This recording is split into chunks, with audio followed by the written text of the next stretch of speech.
Hi, today I will show you how to create some 3D text in Adobe Illustrator.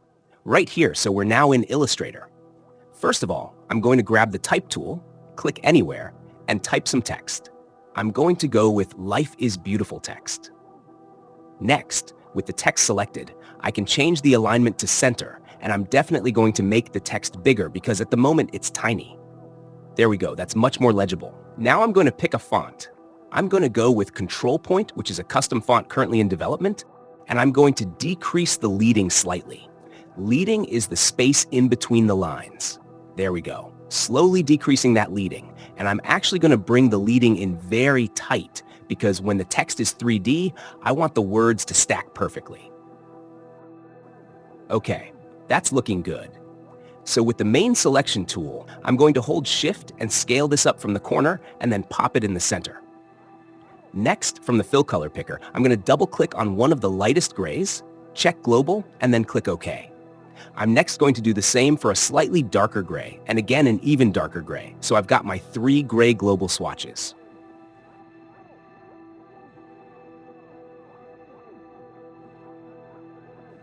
I'm now going to pick the lightest one for my text color. Now I can grab the rectangle tool and draw a big box. There we go. I'm going to resize this to fit the artboard, and then I can right-click, go to Arrange, and Send to Back. Next, I'm going to go to the Gradient panel.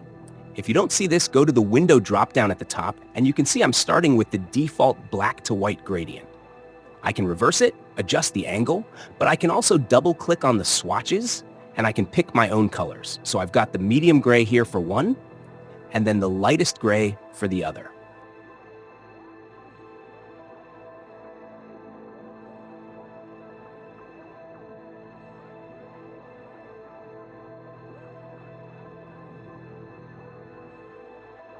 Now with the giant rectangle selected, I can go to Object, Lock, and Selection, just so I don't move it around by mistake.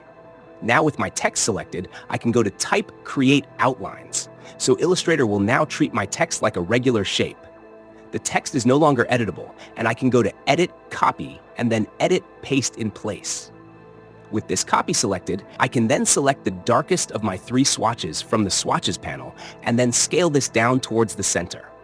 Holding Alt or Option and Shift, I can then right-click this text, go to Arrange, and select Send Backward.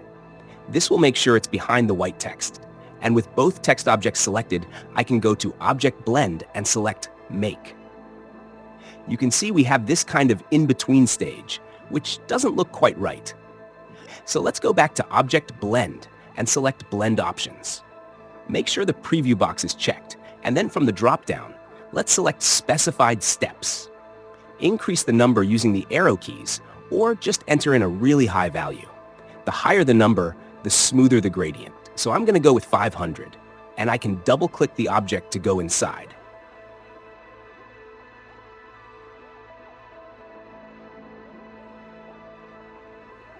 And if I move either of these text objects around, Illustrator will try and maintain that blend accordingly.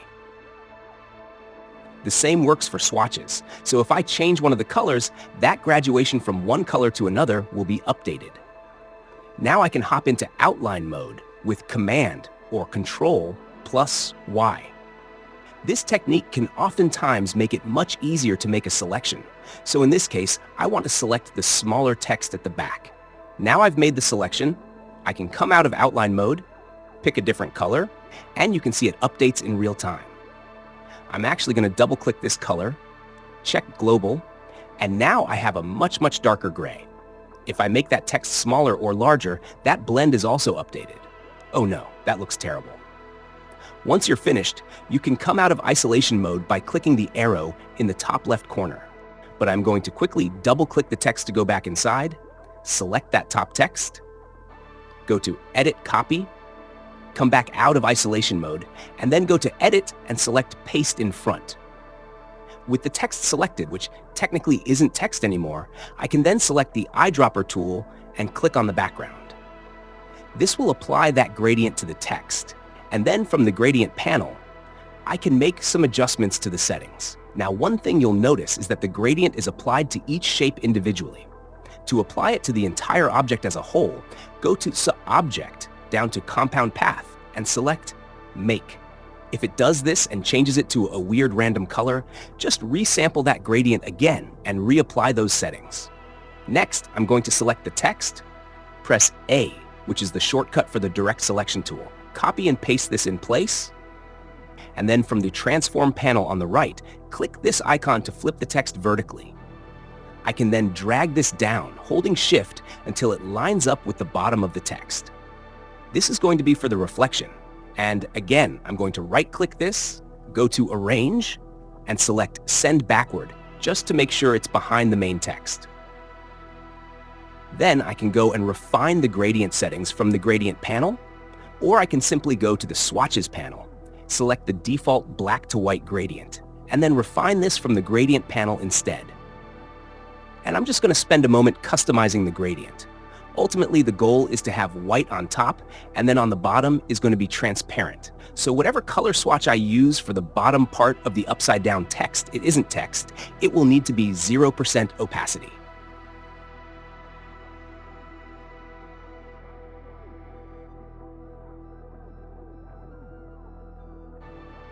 There we go, looking very nice. Very nice. Next, I'm going to select the text, copy and paste in place again, and then from the Swatches panel, I'm going to select the darkest gray global swatch. Now I can go to Effect, down to Distort and Transform, and select Free Distort. I'm going to use this to make this look like a shadow underneath the main text. So I'm going to pull these top two anchor points down so it looks like it's flat. And you'll need to try and match the angle of the shadow to the rest of your composition. But if you do get it wrong, you can edit the Free Distort effect from the Appearance panel on the right. Now I'm going to apply a little bit of Gaussian blur to that shadow, just to soften those edges.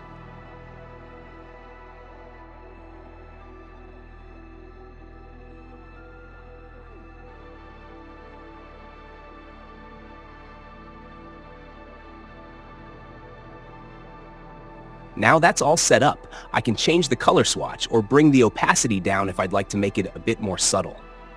I can do the same for the reflection as well. So let's just bring that opacity down a pinch.